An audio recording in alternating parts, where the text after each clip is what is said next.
নজর রাখবো পরবর্তী সংবাদে।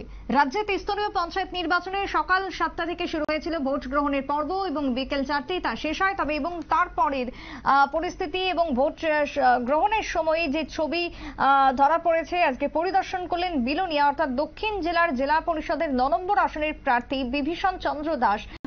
ভোট কেন্দ্র তিনি পরিদর্শন করলেন এবং তারই সাথে জয় নিয়ে 100% তিনি নিশ্চিত, এমনটাই জানিয়েছেন আজকে সাংবাদিকদের সামনে। বৃহস্পতিবার সকাল থেকে ত্রিস্তরীয় পঞ্চায়েত নির্বাচন অনুষ্ঠিত হচ্ছে এবং প্রত্যেকটা জায়গাতে বিজেপি প্রার্থী থেকে শুরু করে বিজেপি কর্মীদের দৌড়ঝাঁপ পরিলক্ষিত হয়েছে। পোলিং স্টেশন থেকে শুরু করে সাধারণ ভোটারদের সাথে জনসংযোগ অভিযান আজকের দিনেও লক্ষ্য করা গেছে। বিশেষ করে খতিয়ে দেখেছেন পরিস্থিতি। সেই জায়গাতে জয়ের ব্যাপারেও যে তারা আশাবাদী, সে কথাই উঠে আসলো বিলোনিয়া থেকে। কি বক্তব্য বিভীষণ চন্দ্র দাসের, শুনুন।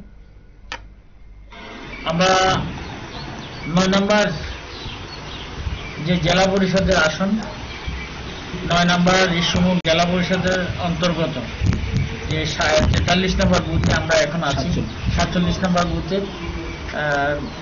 কোন জায়গায় কোন স্কুলে আইসিপাড়া স্কুলে এখন আমরা যারা ভোট নিয়েছে ওদের সাথে কথা বলেছি, প্রিসাইডিং অফিসারের সাথে কথা হয়েছে। এখন পর্যন্ত প্রায় 682 ভোটার, 541-এর মতো ভোট কাউন্ট হয়েছে।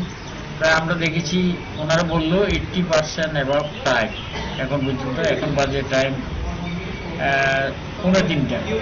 আমি আশা রাখছি 90%-এর উপরে হবে। তো মানুষ স্বতঃস্ফূর্তভাবে সকালবেলা এসে দেখলাম বিশাল বড় লাইন নাকি একটু আগে শেষ হয়েছে। তাই এই যে ভোট, মানুষের স্বতঃস্ফূর্ত ভোট দেওয়া, এটা সাধুবাদ জানাচ্ছি। মানুষ যে গণদেবতাদের কাছে আমি যেটা আশা করেছিলাম, ওনারা মনোভূলিভাবে ভোট দিয়েছে। ওরা আসলে ওদেরকে ধন্যবাদ জানাচ্ছি ভোট দেওয়ার জন্য। ফল 12 তারিখ কি হবে না হবে ওটা বাক্সাবন্দি থাকবে। তবে ভোট দেওয়ার জন্য অসংখ্য অসংখ্য ধন্যবাদ জানাচ্ছি আমি এই 9 নম্বর সিটের প্রার্থী হিসাবে ভারতীয় জনতা পার্টি। তাই আবারও ধন্যবাদ জানাচ্ছি। বাদবাকি যারা আছে আর এখানে আপনারা শুনলেন ভোটকে কেন্দ্র করে যে বক্তব্য উঠে এসেছে প্রার্থীর পক্ষ থেকে। তবে হ্যাঁ, রাজ্যে সকাল থেকে ভোট গ্রহণ চলল নির্বিঘ্নে এবং শান্তিপূর্ণভাবে, যে ছবি ধরা পড়েছে। তবে বিক্ষিপ্ত কিছু ঘটনার অভিযোগও রয়েছে সকাল থেকে।